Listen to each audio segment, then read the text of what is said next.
Long ago, in the busy city of Ephesus, a man named Paul sat at a small wooden table.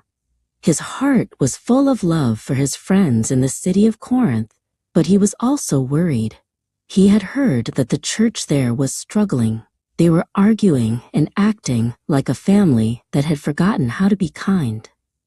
Paul picked up his pen, dipped it in ink, and began to write a letter that would help them find their way back to unity. In Corinth, the atmosphere was not peaceful. Two young friends, Rintha and Erastus, stood in the marketplace, surrounded by high columns and white marble. Instead of playing, they were debating. "I follow the teachings of Paul," Rintha exclaimed, crossing her arms. Erastus shook his head and replied, "Well, I follow Apollos. He is a much better speaker." They weren't the only ones. Everyone in the city was picking sides, forgetting that they were all supposed to be on the same team. When Paul heard about these arguments from his friends, he felt a deep sadness. He called for a messenger named Stephanus to come to his side. "Tell them," Paul said as he handed over a piece of the letter, "is Christ divided? Of course not. Paul wasn't the one who died for you, and neither was Apollos. We are all just servants working for the same king."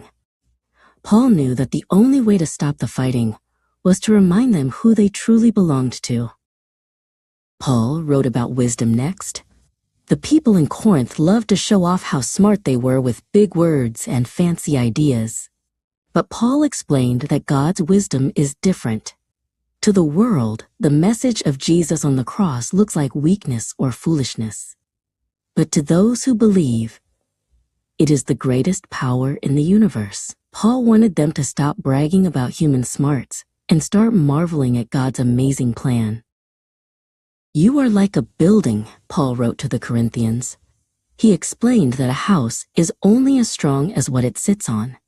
Rintha and Erastus began to understand this as they watched builders in their city. If you build on sand, the house falls. Paul told them that Jesus is the only foundation that lasts forever. Every kind word and every helpful deed was like adding a sturdy gold or silver brick to the temple of God. Paul used another story to show how he and Apollos worked together. "I planted the seed in your hearts," he wrote, "and Apollos came along to water it. But remember, it is God who makes the seed grow. Just like a gardener can't force a flower to bloom, Paul and Apollos were just helpers. It was God's power that was changing the hearts of the people in Corinth."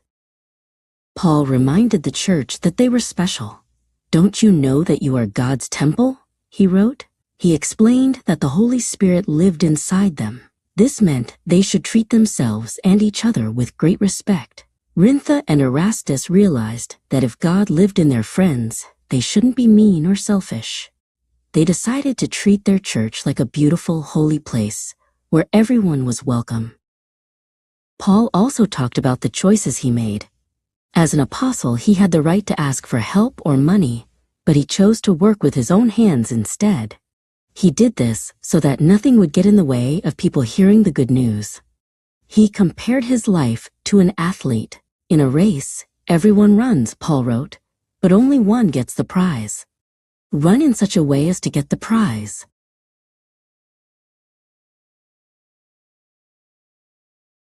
To show his dedication, Paul spent many hours sewing heavy fabric together. He was a tent maker. While his fingers worked the thick needles and tough leather, his mind was always on God. He told the Corinthians that he became all things to all people, so that he could save as many as possible. He was willing to give up his own comforts to make sure others felt the love of Jesus.